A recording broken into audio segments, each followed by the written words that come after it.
Okay. Good afternoon, students. It's been long. I trust we are all doing well. Welcome to the history class. And today our topic is the bond of 1844. You may have heard of the bond elsewhere, or the bond of what? 1844. But let me begin by explaining what the word bond is. A bond is an agreement or a treaty that is signed by two or more people or group, and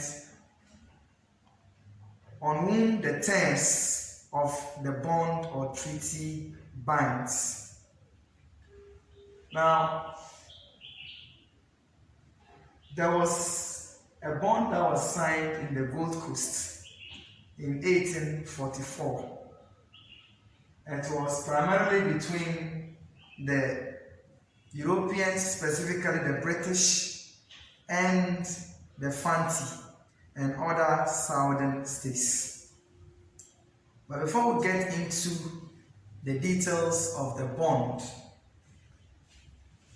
let's first look at the events that led to the signing of the bond. Now, before the Europeans came to Ghana or Gold Coast, for that matter, the Asante were the dominant group politically and economically. This was due to the many battles they fought and won. Consequently, most of the economic activities were dominated by the Asante in the Gold Coast. So when the Europeans arrived in 1471, they settled at the coastal areas and put up their castles and then forts. As you can recall from the previous lesson, we said the Portuguese were the first to come, and that they settled at Elmina and built the Elmina castle in 1482. So the castles and the forts were their trading posts where they kept their merchandise.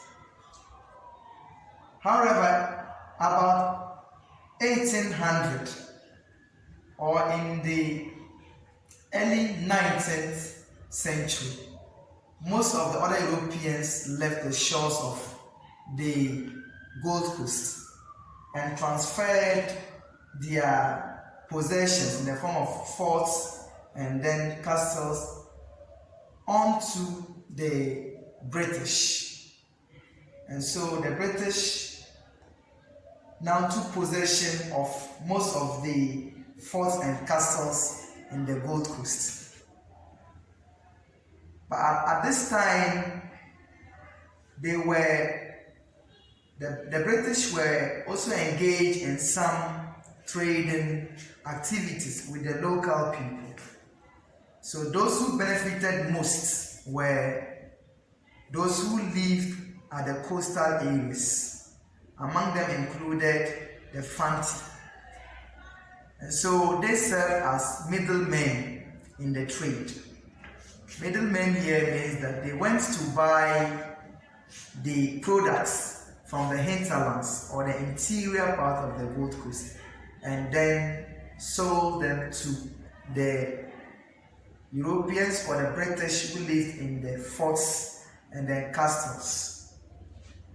The Asante, on the other hand, they were in the interior, so they decided to also get some of their products as in the form of minerals and other raw materials the British were interested in to the Europeans at the coast. They wanted to have direct access to the Europeans and then trade directly with them.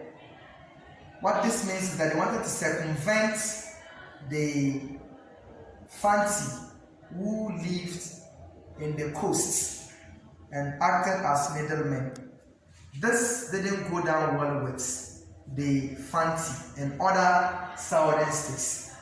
So they tried to prevent the Asante from getting to the coastal areas.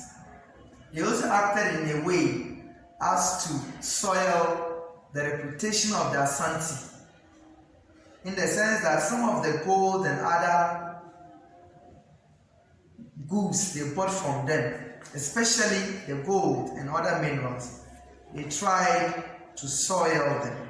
They tried to mix them with other things to create the impression that the gold that came from the Asante was not as pure as they expected. This led to clashes between the Asante and then the Fanti. In the early 1800s, especially somewhere around 1820 thereabout, there was a war between the Asante and then the Fanti, what became known as the Mancata War.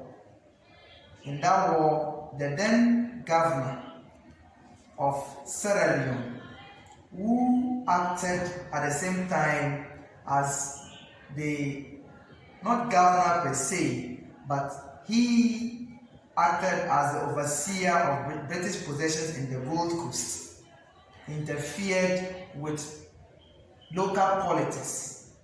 Though he was asked to stay off, but he intervened on behalf of the Fanti. This led to his death. And so the British decided, after that incident, there was a full-scale war between the British and the Asante, somewhere around 1826. So shortly afterwards, they decided to pull out. Then we had what was known as the Council of Merchants, led by Captain George McLean. Now, Captain George McLean got the Asante on one hand, the Fanti on another hand, and the British, led by him, to sign what became known as the McLean Treaty or the Tripartite Treaty. The aim was to ensure peace in the Gold Coast. By 1843, somebody was sent in to come and replace Captain George McLean as the first governor of the British. That is, the first governor of the Gold Coast on behalf of what? The British government. This was after McLean managed to restore peace in the area. So McLean was made judicial assessor. So when Commander Hill came, after a while, there was another war between the Fanti and the Asante. So the Fantis sought the assistance of the British, led by Commander Hill, against the Asante. So it was this assistance the Fanti sought from Commander Hill that led to the signing of what became known as the Bond of 1844. Thank you.